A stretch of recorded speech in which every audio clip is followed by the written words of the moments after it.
Ya, bismillahirrahmanirrahim. Assalamualaikum warahmatullahi wabarakatuh. Terima kasih semuanya. Kali ini kita akan membahas tentang bagaimana kita itu memiliki keyakinan dalam berbisnis, dalam berdagang, berusaha.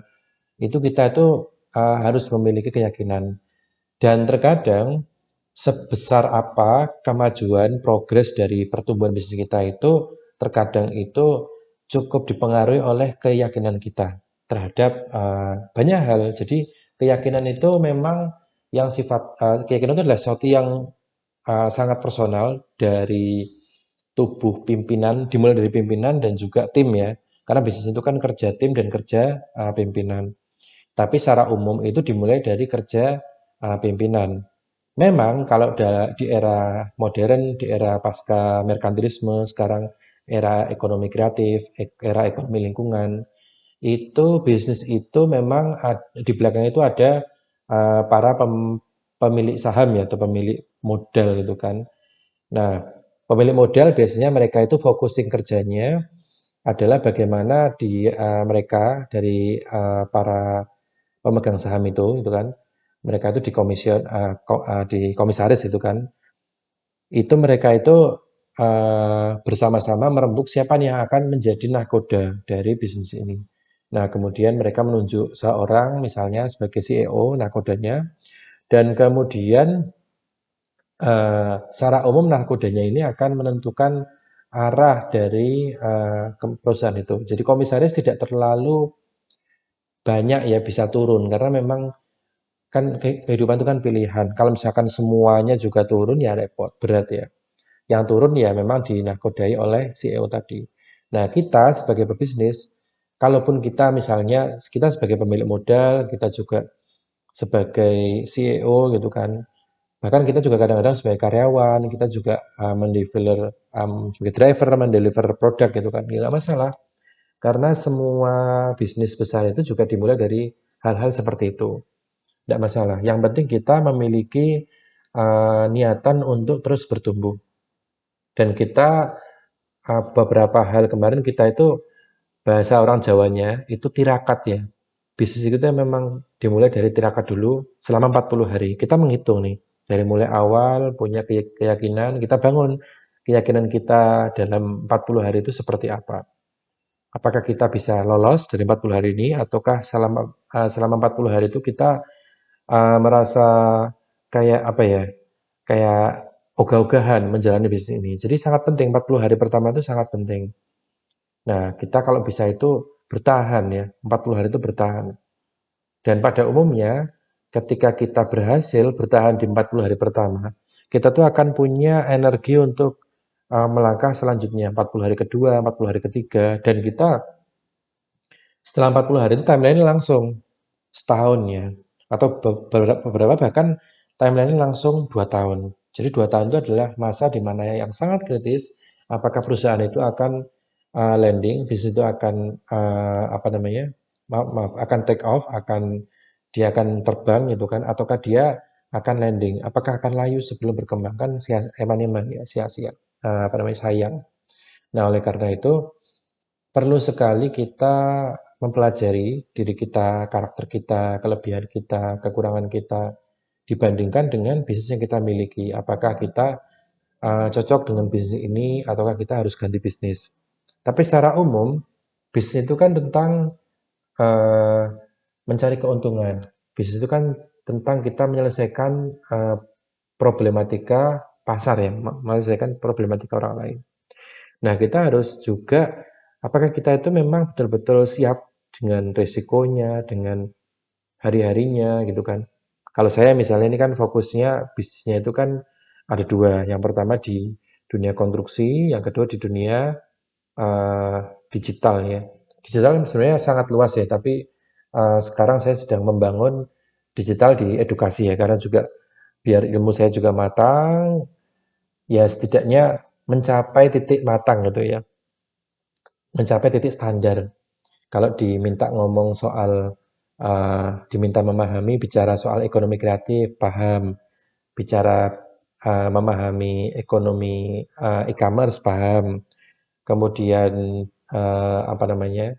selebgram, kemudian influencer juga paham, atau e-call ya orang, atau sorry call ya call, atau apa namanya, key eh, key opinion leader ya. Jadi bagaimana orang-orang influencer-influencer ini dia bisa menggerakkan followernya untuk mendekati produk tertentu dan atau menjauhi produk yang tertentu ya.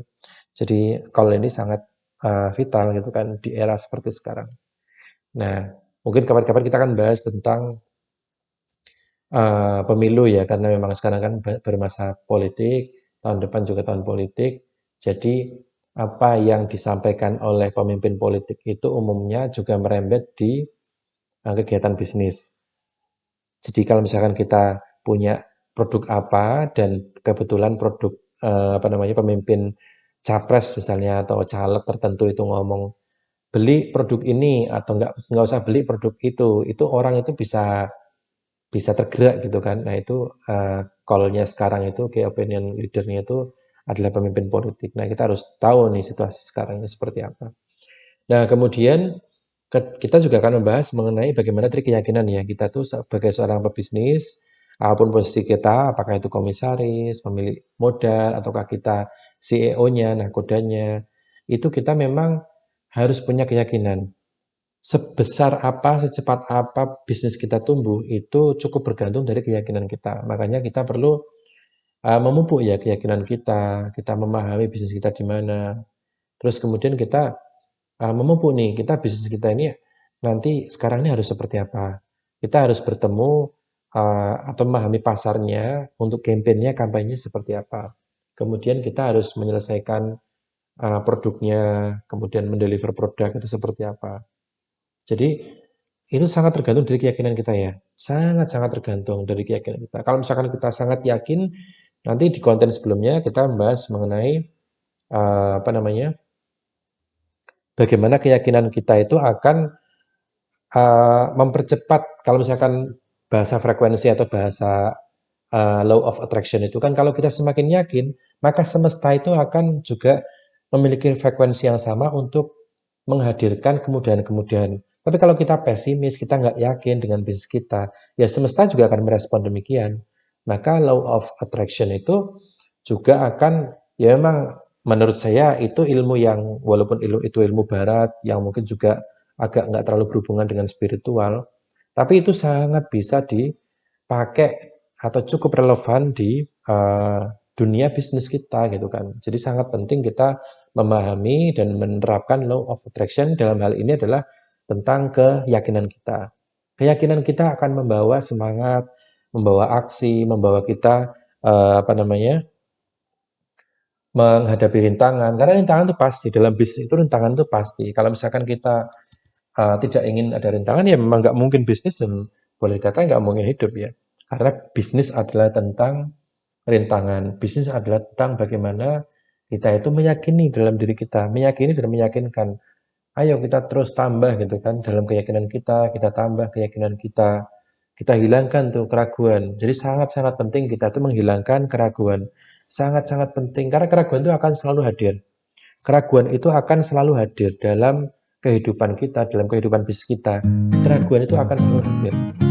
Dan kalau keraguan itu hadir, maka semesta, maka attraction kita akan meng-attract, kita akan menarik keraguan-keraguan juga. Kita akan menarik frekuensi-frekuensi yang negatif gitu kan. Jadi kita upayakan kita bisa positif, frekuensi positif, kita semakin tenang, kita semakin yakin, kita melihat semesta ini dengan penuh keyakinan, dengan penuh harapan dan yakin. Dan saatnya kapan? Nah, saatnya itu bukan, bahasanya bukan urusan kita. Saat itu bukan urusan kita. Makanya di konten sebelumnya kita sudah mengganti kata-kata semoga, kata-kata mudah-mudahan. Ya, ketika kita berbicara dengan diri kita ya, kita hilangkan itu. Kita yakinkan dengan kata alhamdulillah, masalah ini sudah selesai, alhamdulillah ini sudah kebeli, alhamdulillah rumah, mobil sudah jadi milik kita, alhamdulillah semua hutang sudah lunas. Jadi itu adalah law of attraction, bagaimana kita itu menarik frekuensi positif dan kita menghilangkan frekuensi negatif. Kita hilangkan tuh. Ibarat rumah, kita sapu setiap hari.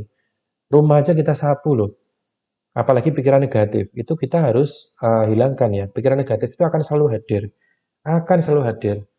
Jadi kalau misalkan kita tidak rutin menyapu pikiran kita, membersihkan otak kita, pikiran kita, mental kita, ya itu akan menumpuk, itu akan kayak bahasa Jawanya itu sawang ya. Sawang itu di atas plafon itu nanti akan ada kayak sarang laba-laba, tapi itu bukan sarang laba, itu ya sawang, itu debu yang mengumpul, yang terus nempel di sana, nggak sapu ya makin lama makin tebal itu kan. Sangat penting sekali kita menghilangkan apa namanya pikiran negatif, kita sapu gitu kan. Oke, terima kasih. Dan nanti kita akan sambung ya dengan yang lainnya, konten yang lainnya.